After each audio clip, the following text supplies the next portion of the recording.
नमस्कार, मी पंजाब डक. आज आहे 18 मे 2025 आणि मी आता हरिद्वार येथे आहे आणि हरिद्वारहून आता दिल्लीकडे जात आहे. तर या ठिकाणाहून परत आपल्या महाराष्ट्रातल्या शेतकऱ्याला अंदाज देणार आहे. तर राज्यातल्या सर्व शेतकऱ्याला सांगू इच्छितो की तुम्ही काय करा, जशी वेळ भेटेल तशी तुम्ही शेत तयार करून ठेवा. कारण की राज्यामध्ये आज 18 मे पासून तर 31 मे पर्यंत धो पाऊस पडणार आहे, मुसळधार पडणार आहे. म्हणून हा अंदाज लक्षात घ्यायचा. सांगायचं झालं तर पाऊस मुसळधार कसा असणार आहे, पहिल्यांदा मुसळधार पाऊस सांगतो. सुरुवातीला जास्त मुसळधार पाऊस मुंबईला जास्त पडणार आहे. म्हणून मुंबईकरांनी पहिल्या पावसामध्ये तुमचं जनजीवन विस्कळीत होणार आहे. म्हणून तुम्ही याची काळजी घ्यावी. कारण की 18 मे ते 30 मे दरम्यान मुंबईला अतिमुसळधार पाऊस पडणार आहे. म्हणून हे अंदाज लक्षात घ्या.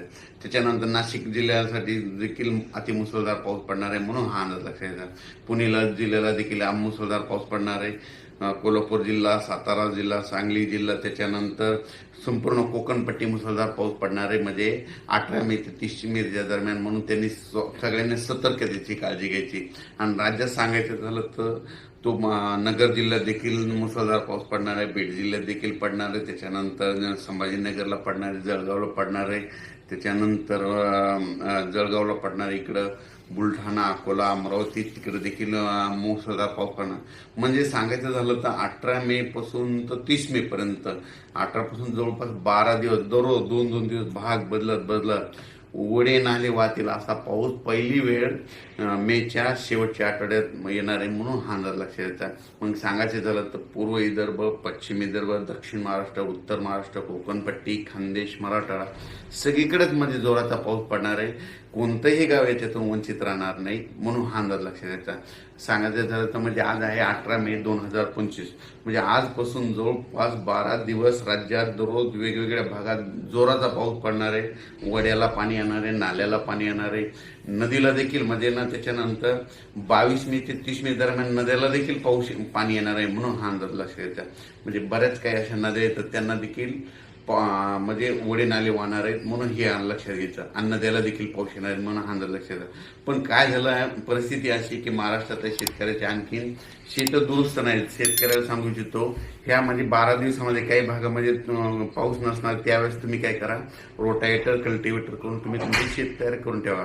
कारण की राज्यामध्ये म्हणजे 18 मे ते 30 मेचा खूप जोराचा पाऊस पडणार आहे. एवढा मान्सूनपूर्व पाऊस तुम्हाला कधी पाहायला भेटणार नाही. इतका पाऊस हा तुम्हाला या ठिकाणी दिसणार आहे. हा मुसळधार पाऊस तुम्हाला सांगायचं झालं तर कोल्हापूर जिल्ह्याला खूप पडणार आहे. त्याच्यामुळे कोल्हापूर देखील नदीला पाणी येणार आहे. म्हणून कोल्हापूरवाल्याने लक्षात द्यायची. पुणे जिल्ह्याला देखील झोडपून काढणार आहे. पुणे जिल्ह्यामध्ये देखील अतिमुसळधार पाऊस पडणार आहे. त्याच्यानंतर मुंबईला देखील मुसळधार पाऊस पडणार आहे. मुंबईकरांनी सर्वांना विनंती आहे की तुम्ही काय करा, तुमचं जनजीवन हे होणार, विस्कळीत होणार आहे. त्याच्यामुळे तुम्ही काय करायचं, 22 मे ते 30 मेच्या दरम्यान तुम्ही तुमची काळजी घ्यायची. घराच्या बाहेर निघताना जरा काळजी घ्या. कारण की खूप जोराचा पाऊस पडणार आहे. नाशिकला खूप पडणार आहे, उत्तर महाराष्ट्रात खूप पडणार आहे.